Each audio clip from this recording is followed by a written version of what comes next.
Praise the lord. దేవుని నామానికి మహిమ కలుగును గాక. ఈరోజు మరొకసారి మనం ఈ రీతిగా కూడి దేవుని ఆరాధించడానికి, దేవుని నామను మహిమపరచడానికి ప్రభు చూపిస్తున్న కృపను బట్టి వందనాలు చెల్లిస్తుంటున్నాను. ఈ సమయంలో మనం ప్రార్థన చేసి దేవుని ఆరాధన చేసుకుని దేవుని వాక్యమును ధ్యానిస్తాం. మహోన్నతుడా, సర్వాధికారి ప్రభువానికి వందనాలు చెల్లిస్తుంటున్నాము. ప్రభువా, మా ఆశ్రయ దుర్గము నీవే.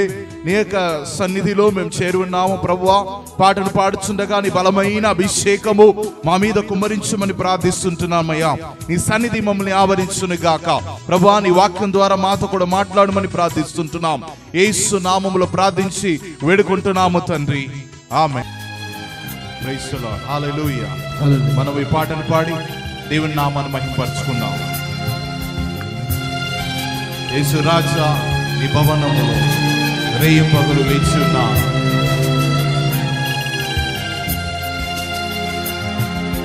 రాజా నీ భవనములో రేయింపగలు వేచి ఉండును. యేసు రాజా నీ భవనములో రేయింపగలు వేచి ఉండును. నిన్ను స్తుతించి ఆరాధింతును. నా చింతలు మరచెదను. నిన్ను స్తుతించి ఆరాధింతును. నా చింతలు మరచెదను. నీ భవనములో రేయింపగలు వేచి ఉండును.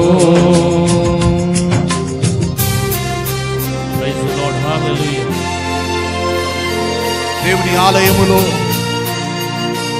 మనము మనకి సమయమును గడుపుట అదెంతో ఆశీర్వాదకరమైనది.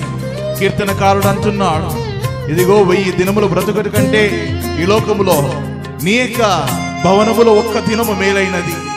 నా బలమా, నా కోట, ఆరాధన నీకే.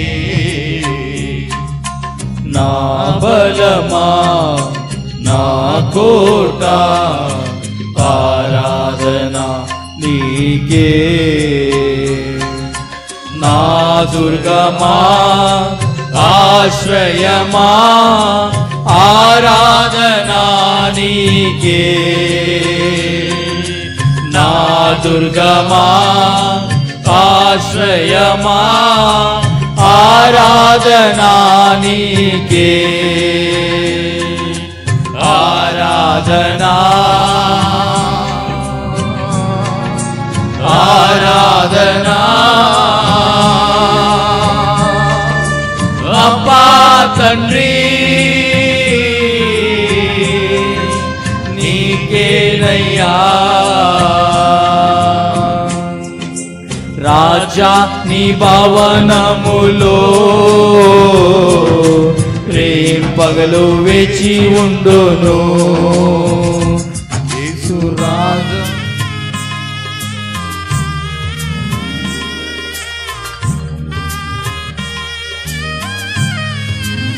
ఆయన మన బలమును, మన కోటయ్యున్నాడు, మన ఆశ్రయ దుర్గమై ఉన్నాడు, మన దాగు చోట ఆయన్ని.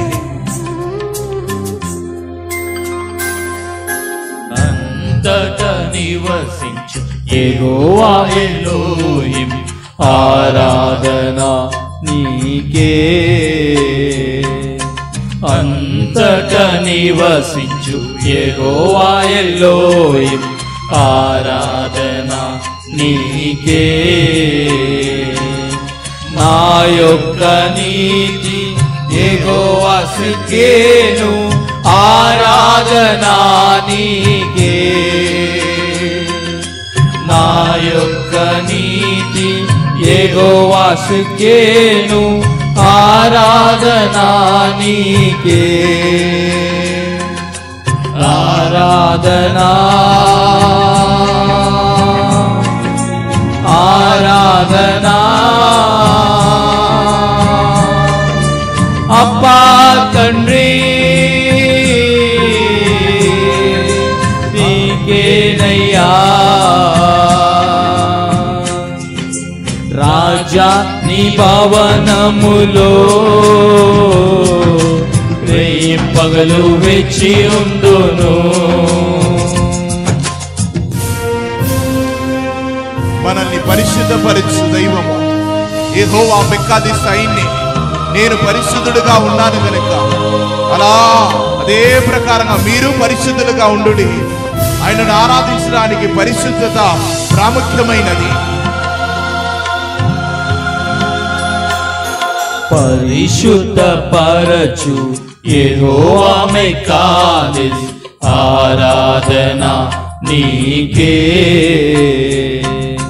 పరిశుద్ధ పరచు యెహోవా మెక్కాదిస్, ఆరాధన నీకే. రూపించు దైవం యెహోవా హోసేను, ఆరాధన నీకే. రూపించ దైవం యెహోవా హోసేను, ఆరాధన నీకే. ఆరాధన ఆరాధన అబ్బా తండ్రి నీకేనయ్యా. రాజా నీ భవనములో రేయింపగలు వేచి ఉండును. యేసు రాజా నీ భవనములో రేయింపగలు వేచి ఉండును. నిన్ను స్తుతించి ఆరాధింతును, నా చింతలు మరచెదను.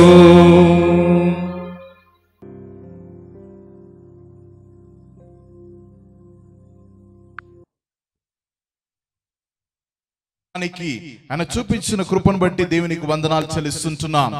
ఈరోజు మరి దేవుని వాక్యమును ధ్యానించడానికి మనము ఈ సమయానికి వస్తున్నాం. దేవుని స్వరమును వినడానికి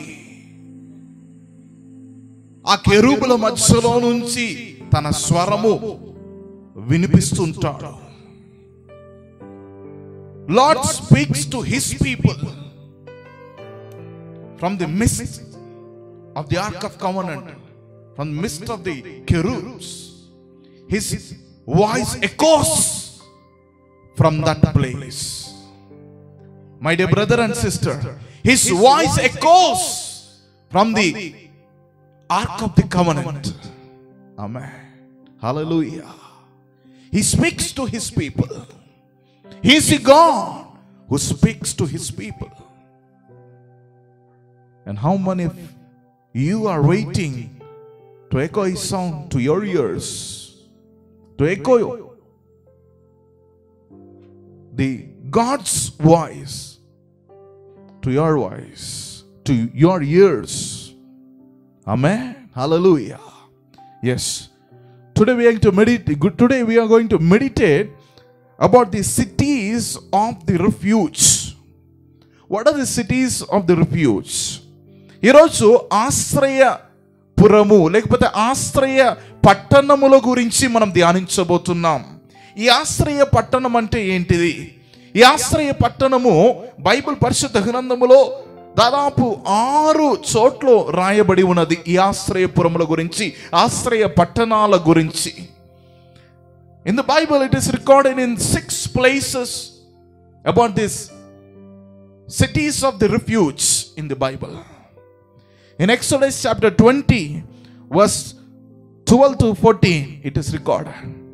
In Numbers chapter 35 verse 9 to 28 it is recorded.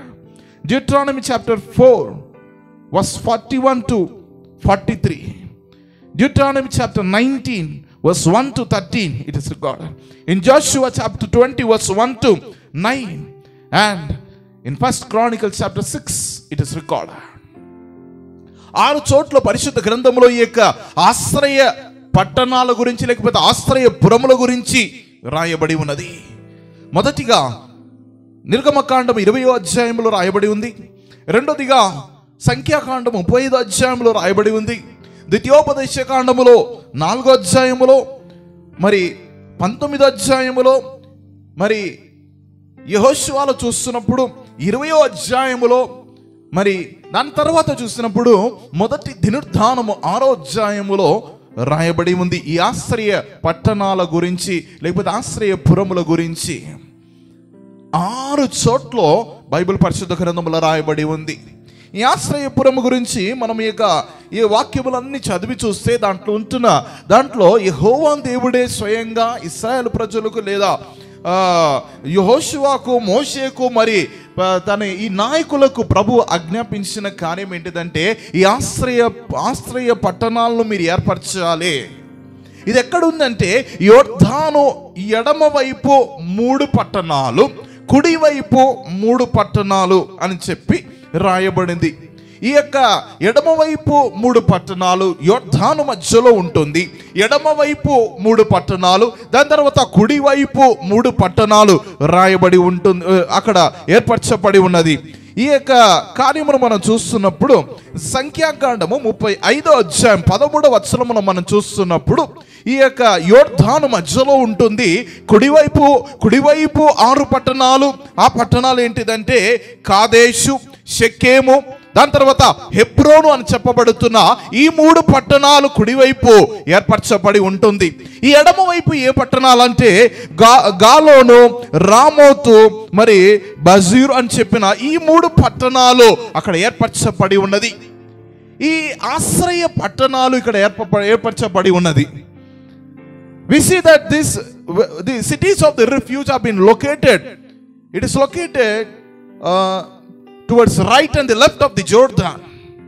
Jordan is in the midst, and to the right 3 cities are being there, and to the left there are 3 cities. There are 6 refuge cities in the Bible. It is recorded in 6 places of the Bible. We see the names of the cities of the refuge is Kadesh, Shechem, and Hebron. It is located the right side of the Jordan, and to the left side of the Jordan is Golan, Ramoth, and Bezor. The total 6 cities are located in the right and the left of the Jordan.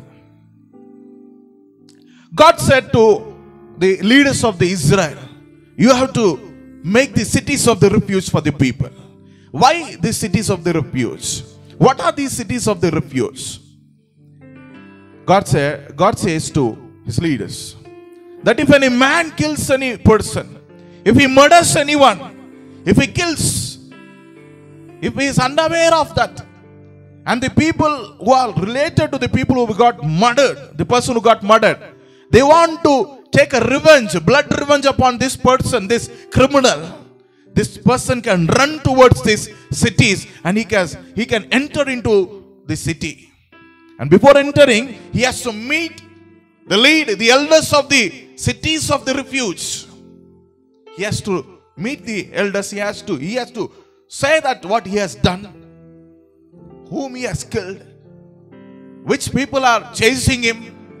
He has to give the information about what the sin, what the murder, whom he killed, what the crime he has done. And then they will take him into the city. If this person enters into the city of any of the 6, Kadesh, Shechem, Hebron, Galon, Ramoth, and Bezer, any of these 6 cities, if he enters into this city, he is safe. No person can touch him, no person can take revenge upon him.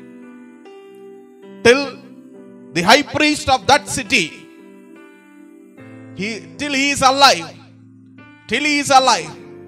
there are high priests for each and every city. Till he is alive, till his death, this person is safe in the city. Till that moment, he has to be in that city. After the death of high priest, he can be released from that city and he can go to his own position. ఈ యొక్క ఆశ్రయపురములు ఏంటిదంటే ఈ ఆశ్రయపురములో 6 ఆశ్రయపురములై ఉన్నది. ఈ ఆశ్రయపురములను దేవుడే ఏర్పరచున్నాడు. దేవుడు ఎందుకు ఏర్పరచున్నాడు అంటే, ఎవరైనా ఒక వ్యక్తి ఎవరినైనా హతము చేస్తే, మర్డర్ చేస్తే, ఎవరైనా చంపేస్తే ఆ రక్తపరాధము ఆ వ్యక్తి మీద ఉన్నప్పుడు ఆ వ్యక్తిని చంపివేసిన ఆ వ్యక్తి వాళ్ళ యొక్క బంధుమిత్రులు లేకపోతే ఆ వ్యక్తికి సంబంధించిన మనుష్యులు తనను వెంటాడి తనను పగ తీర్చుకోవాలన్నప్పుడు, తన మీద ఆ యొక్క రక్త పగను తీర్చుకోవాలంటున్నప్పుడు, ఈయనను తరుముతున్నప్పుడు ఈ వ్యక్తి ఆశ్రయపురంలో వచ్చి దాగుకోవచ్చు. He can come and take shelter in the city of the refuge. ఈ యొక్క వ్యక్తి ఆశ్రయపురంలో లోపల ప్రవేశించే ముందు ఆ యొక్క ఆశ్రయపురములోనికి మరి దానికి సంబంధించిన మరి పెద్దలు ఉంటారు. పెద్దలతో ఈయన చెప్పాలి. ఏం చెప్పాలి? పలానా వ్యక్తి నేను చంపేశాను, ఆ వ్యక్తి యొక్క రక్తపరాధము నా మీద ఉన్నది, వారి మనుషులు నన్ను తరుముతున్నారు, నా మీద పగ తీర్చుకోవాలంటున్నారు, నన్ను చంపివేయాలనుకుంటున్నారు అని చెప్పినప్పుడు ఈ యొక్క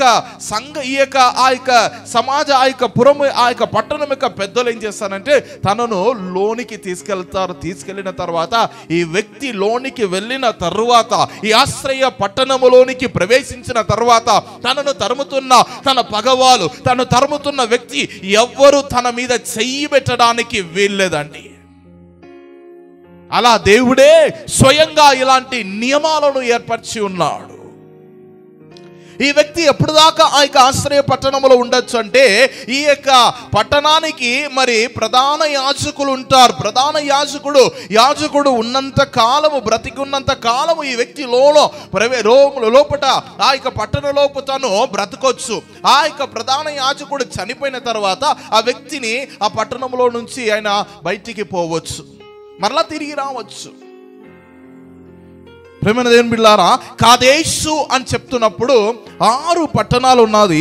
మరి ఆ 6 పట్టణాల పేర్లకు అర్థం ఏంటిదంటే, కాదేశ్ అంటే పరిశుద్ధత. There are 6 refuge cities of refuge. There are 6. The name and their meaning I want to give unto you people.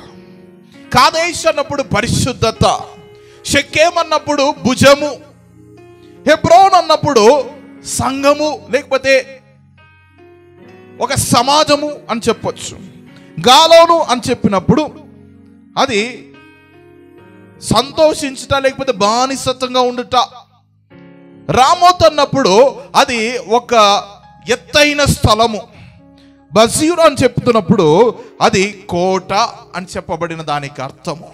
The meanings of the refuge cities: Kadesh means holy, Shechem means the shoulder, and Hebron means association. Galon means their rejoicing or their captivity. Ramoth means height. Bezor means fortress or else golden ore. Bezor ante adi kota lekapothe బంగారము అని చెప్పొచ్చు.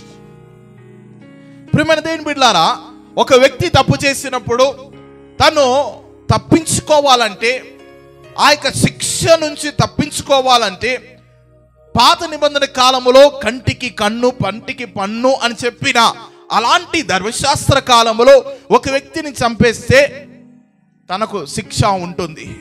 ప్రియమైన దేవుని బిడ్డలారా, ఈ వ్యక్తి బయట ఉంటే తనకు కూడా ఆ మరణ శిక్ష లేకపోతే మరణ పగ తీర్చుకుంటారు. తనను చంపేంత వరకు విడిచిపెట్టేది లేదేమో. ప్రియమైన దేవుని బిడ్డలారా, ఈ యొక్క పగ తీర్చుకోవాలంటే ఆయన చేసిన ఆ పాపమునకు లేకపోతే హత్యకు తనకు శిక్ష పడాలి. కానీ శిక్ష నుంచి తప్పించుకుంటున్నాడు ఎలా? ఆశ్రయపురములో వచ్చేసి. ప్రియమైన దేవుని బిడ్డలారా, ఈ యొక్క ఆశ్రయపురంలో తను వచ్చి ఆయన తప్పించుకుంటున్నాడు. This person who is a criminal, who has murdered, who has killed a person, he is capable for his crime, and he has to go through all the punishment which he has done. But when he enters into the city of the refuge, he escapes from the punishment. Amen. Hallelujah. ఈ ఆశ్రయపురము అని మనం చూస్తున్నప్పుడు, ఈ ఆశ్రయపురము కాదేశు పరిశుద్ధత. నీవు నేను కూడా ఈ యొక్క ఈ యొక్క పట్టణంలో కేవలం ఇశ్రాయేలు ప్రజలు మాత్రం కాదు, అన్యులైనా ఉన్నా కానీ అన్యులు ఇలాంటి హత్య చేసి, అన్యులు ఇలాంటి మర్డర్ చేసేసిన తర్వాత ఈ యొక్క ఆశ్రయపురంలో వారు కూడా వచ్చి చేరొచ్చు. వారు కూడా అదే ప్రకారంగా వారు చేర్చబడతారు. Even the strangers, not only the Israel people, even the strangers can come and have a shelter in the city of the refuge, any of the city. In the same way, we do lot of murders, we do lot of sin. What is murder? Not only stabbing with the knife, even your word. Bible says in James, in the letter of the James, he says that your tongue is more sharper than a sword. It kills many people. Your word, it kills the people. Your word should not be murdering the people, but your word should be a medicine to the wounded person. Hallelujah. యాకోబు పత్రికలో మనం చూస్తున్నప్పుడు, మరి నీ నాలుక చాలా పదున కలిగిన ఖడ్గము లాంటిది, అది ఎవరినైనా పొడి చేయవచ్చు. నీ నాలుకలతో, నీ మాట ద్వారా ఎంతమందిని హత్య చేస్తున్నావో ఒకసారి గమనించి చూడు. మనం ఈ లోకములో ఆశ్రయపురము లేక కాదు కానీ ఆశ్రయపురం అనేది మనకున్నది. ఈ లోకంలో మనం చేసిన పాపము, తప్పు అన్నీ ఉన్నది, కానీ దాంట్లో నుంచి నీవు నేను తప్పించుకోవాలంటే మనకంటూ ఒక ఆశ్రయపురం ఉన్నది. ఇశ్రాయేల్లో 6 ఆశ్రయపురములు కాదండి, యోర్దాను ఎడమ కుడి వైపు ఉంటున్న 6 ఆశ్రయపురములు కాదు. మానవుని కొరకు పరలోకాన్ని విడిచిపెట్టి దిగి వచ్చిన యేసు ప్రభువే మనకు ఆశ్రయపురమై ఉన్నాడు. కీర్తనలో 46వ కీర్తన 1వ వచనములో చూస్తున్నప్పుడు, నా దేవుడే యెహోవా దేవుడే నా యొక్క ఆశ్రయపురమై ఉన్నాడు, యెహోవానే నా ఆశ్రయమై ఉన్నాడు, నా బలమై ఉన్నాడు, నా కోటై ఉన్నాడు అని మనం చూస్తున్నాం. We see in Psalms 46 verse 1, God is our refuge and He is our strength. In this world, in this time, there is no need to go to the Israel for the refuge city. We have a refuge city. We have a refuge. We have a refuge city, that is Jesus. Wherever you go, whatever the mistake you have done, whatever the sin you have done, what kind of a criminal act you have done, but you can escape from your punishment. Yes, your refuge city is your God. Jesus Christ is your refuge city. Come unto Jesus. He is your refuge. He is your strength. Amen. Hallelujah. He will deliver you. He will rescue you. He will set you free from all the chains. ఆయనను సమస్త బంధకములో నుంచి, సమస్త పాపమును నుంచి ఈయన విమోచించే దేవుడు యేసు ప్రభు మాత్రమే. ఇక్కడ మనం చూస్తున్నప్పుడు కాదేశ్ అన్నప్పుడు, ఆయనలో మనము దాగి వస్తున్నప్పుడు, ఆయనలో మనము దాగుకుంటున్నప్పుడు, యేసు ప్రభు అనే ఆశ్రయపురంలోనికి మనం వచ్చేటప్పుడు ఒక విషయం చెప్పాలనుకుంటున్నాను. ఈ యేసు ప్రభు అనే ఆశ్రయపురంలోనికి మనం వచ్చేసిన తర్వాత, ఈ ఆశ్రయపురములో ఎవరు యాజకులు అంటే యేసు ప్రభువే యాజకుడు అండి. యేసు ప్రభువే ప్రధాన యాజకుడు. ఎబ్రీయుల పత్రిక 6వ అధ్యాయం 20వ వచనంలో మనం చూస్తున్నప్పుడు ఆయన ప్రధాన యాజకుడై ఉన్నాడు. మెల్కీషెదెకు అనుసారంగా ఆయన ప్రధాన యాజకుడై ఉన్నాడు. He is the high priest according to the Melchizedek. According to Hebrews chapter 6 verse 20, Jesus Christ is our high priest. If you enter into the refuge city, the Jesus Christ, there the high priest is Jesus. Jesus Christ has overcome the death. He has swallowed the death. యేసు ప్రభు మరణమును జయముగా మింగివేశాడు. ఆయన మరణమును జయించాడు. మరణమును తన మరణము ద్వారా ఆయన జయించి ఉన్నాడు. హల్లెలూయా. ఆయన మన ప్రధాన యాజకుడై ఉన్నాడు. కీర్తనలు 18వ కీర్తన 2వ వచనంలో మనం చూస్తున్నప్పుడు, ఆయన మన బండై ఉన్నాడు, మన కోటై ఉన్నాడు అని చెప్పి రాయబడి ఉంది. ఆశ్రయపురములో కాదేశ్ అంటే పరిశుద్ధత, మరి దేవాది దేవుడు లేవియాకాండం 20:8 మనం చూస్తున్నప్పుడు ఆయన ఏమంటున్నాడంటే, ఇదిగో మిమ్మల్ని పరిశుద్ధపరచు యెహోవా మెక్కాదిస్ నేనే. I am the God who sanctifies you. I am Jehovah Mekkadis, says God in Leviticus chapter 20 verse 8. When you enter into the city of refuge, that is Jesus, God will make you holy. He will make you holy. Shechem, the second city is Shechem, meaning a shoulder. రెండో పట్టణము షెకెం, భుజము అని చెప్పబడి ఉన్నది. ఎప్పుడైతే నువ్వు ఆయనలో, యేసు ప్రభులో దాగి ఉంటావో, ఆయనలో దాగోడానికి నీవు వస్తావో, ఆ ఆశ్రయపురములోనికి, యేసు అనే ఆశ్రయపురములోనికి నీవు వచ్చి దాక్కుంటావో, ఆయన భుజముపై నిన్ను ఎత్తుకుంటాడు. ద్వితీయోపదేశ కాండం 1:31 ఒక తండ్రి తన పిల్లల్ని ఎత్తుకున్నట్లు నేను మిమ్మల్ని అరణ్యములో మీరు వచ్చేటప్పుడు ఎత్తుకోలేదా?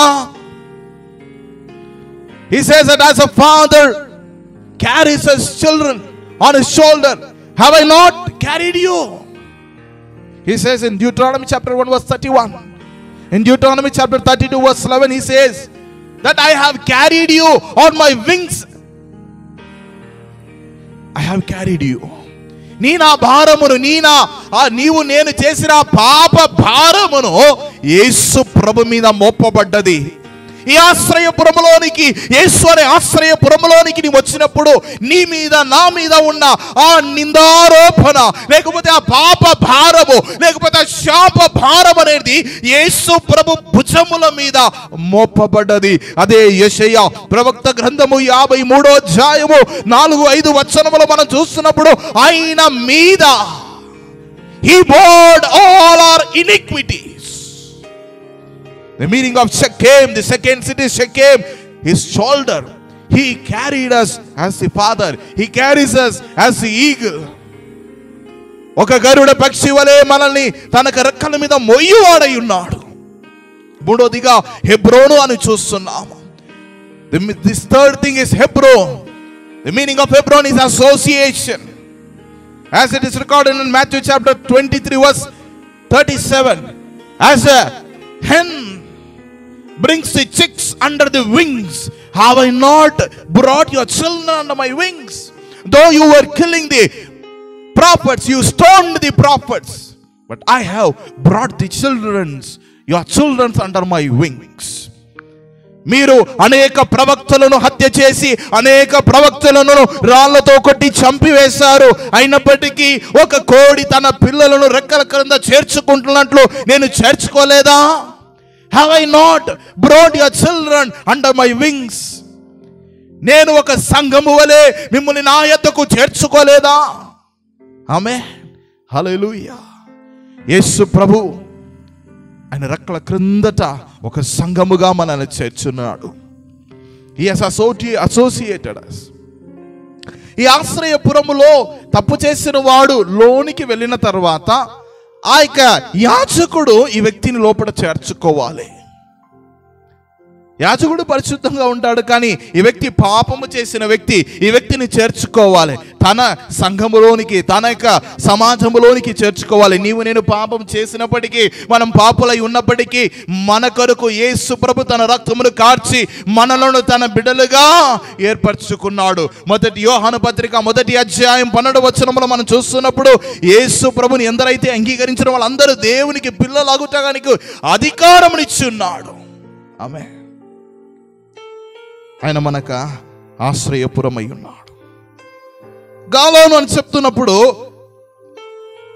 అది బానిసత్వము లేకపోతే సంతోషించటము అని చెప్పి రాయబడింది. ఒక బానిసంగా ఉంటున్న ఒక వ్యక్తి ఈ ఆశ్రయపురములోనికి ప్రవేశించిన తర్వాత తను సంతోషిస్తాడు, సంతోషభరితుడై ఉంటాడు. ఎందుకంటే మరణములో నుంచి, శిక్షలో నుంచి తప్పించుకున్నాడు గనుక.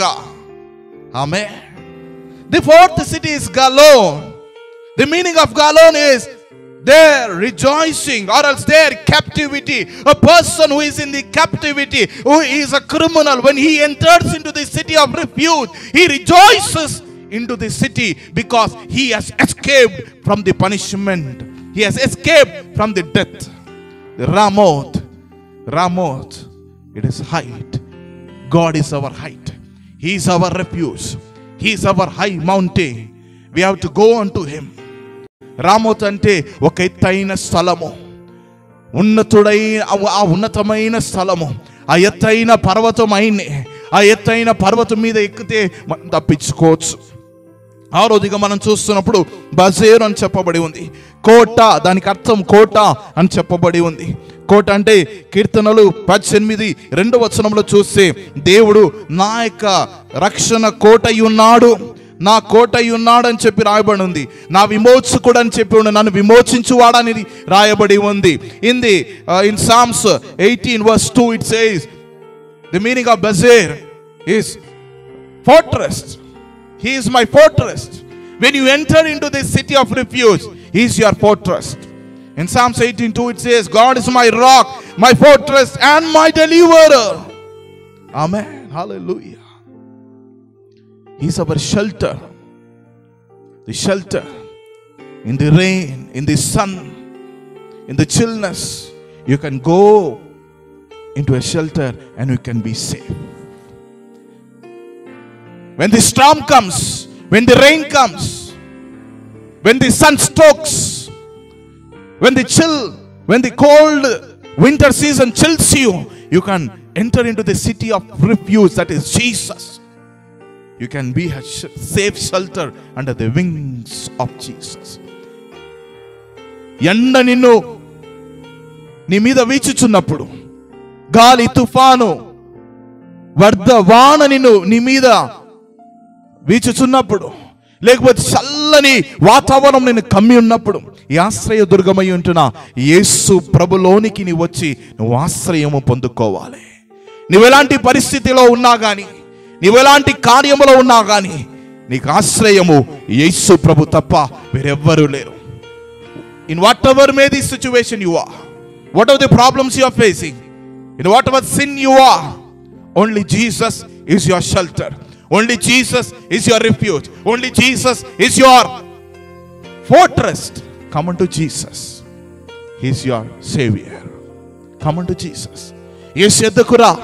ఆయనే నీ ఆశ్రయపురము, ఆయనే నీ కోట, ఆయనే నీ విమోచకుడు. ఆయన యొద్దకు రా. ఆయనే ప్రధాన యాజకుడు. ఈ ప్రధాన యాజకుడికి మరణమే లేదండి.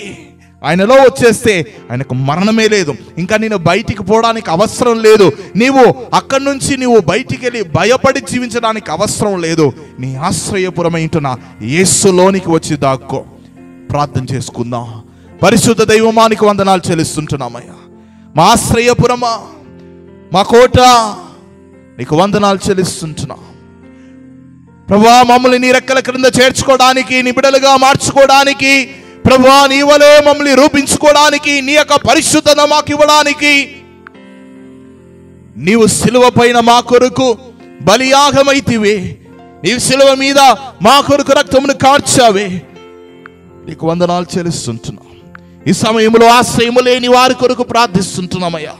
అయ్యా, నీవు వారికి ఆశ్రయపురముగా మారమని ప్రార్థిస్తుంటున్నావు. నీ యొక్క నీలో వారి వచ్చి దాగుకొనుగాక. కృపలో భద్రపరచుకోండి, ఆశీర్వదించండి, బలపరచండి అయ్యా. నీ బిడ్డల్ని దీవించండి. ఇదిగోనైనా సమాధానము లేకుండా, నెమ్మది లేకుండా ప్రభువా ఎంతమంది జీవిస్తున్నారో, నీలో వచ్చి వారు దాక్కుంటున్నప్పుడు నీలో వారికి కావాల్సిన సంతోషము, సమాధానము, ఆరోగ్యము నీ రెక్కల క్రింద నువ్వు దయచేయమని ప్రార్థిస్తుంటున్నావు. నీలో వారికి దయచేయమని ప్రార్థిస్తుంటున్నావు. యేసు అతి పరిశుద్ధ నామములో ప్రార్థించి వేడుకుంటున్నాము తండ్రి. ఆమేన్. ఆశీర్వాదము మన ప్రభును రక్షకుడైన యేసుక్రీస్తు వారి యొక్క కృప, తండ్రికి దేవుని ప్రేమ, పరిశుద్ధ ఆత్మ దేవుని అన్యోన్య సహవాసం ఇప్పుడు ఎప్పుడు సదాకాలం మనందరికీ తోడుగా ఉండును గాక. Amen. Thank you. God bless you.